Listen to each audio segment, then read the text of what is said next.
আল্লাহ যত রোগ দিয়েছেন সব রোগের শেফা ঢুকিয়ে দিয়েছেন চারটি খাবারের মধ্যে। জানেন কি চারটি খাবারের কথা?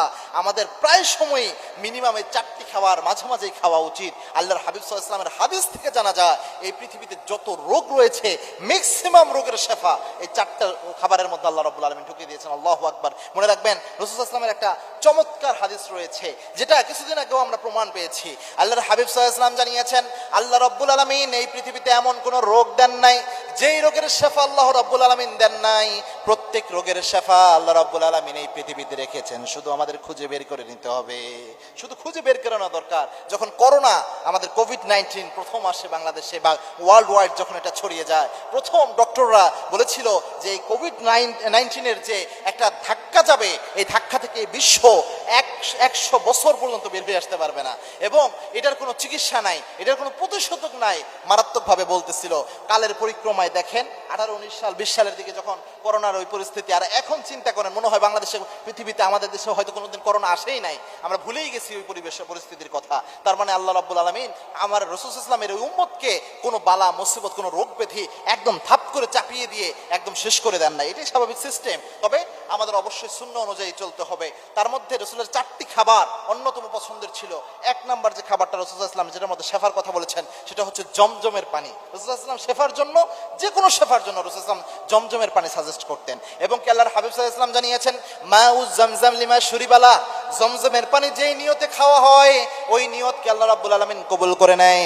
কারো যদি বড় ধরনের কোনো রোগ থাকে ওই রোগের কারণে যদি জমজমের পানি খায় তবু আল্লাহ রাব্বুল আলামিন রোগ থেকে মুক্তি দেয়। ক্যান্সারের নাই কোনো অ্যান্সার, এরকম আমরা কথা শুনি না?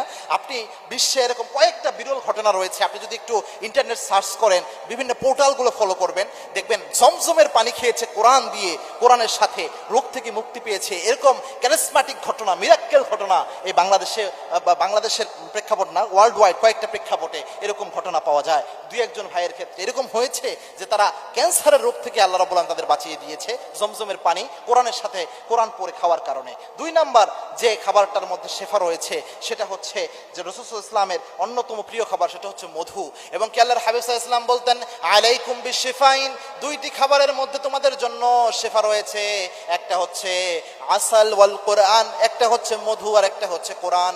2টা জিনিসের মধ্যে শেফা, একটা হচ্ছে মধু আর একটা হচ্ছে আল্লাহর কোরআন। মধু এবং আল্লাহর কোরআনের মধ্যে শেফা। 3 নাম্বার হচ্ছে কালো জিরা। কালো জিরা যদি কেউ খেতে পারে আল্লাহ রাব্বুল আলামিন এই কালো জিরার মধ্যে মৃত্যু ছাড়া সব রোগের ওষুধ দিয়েছেন, রাসূলের হাদিস থেকে এটা জানা যায়।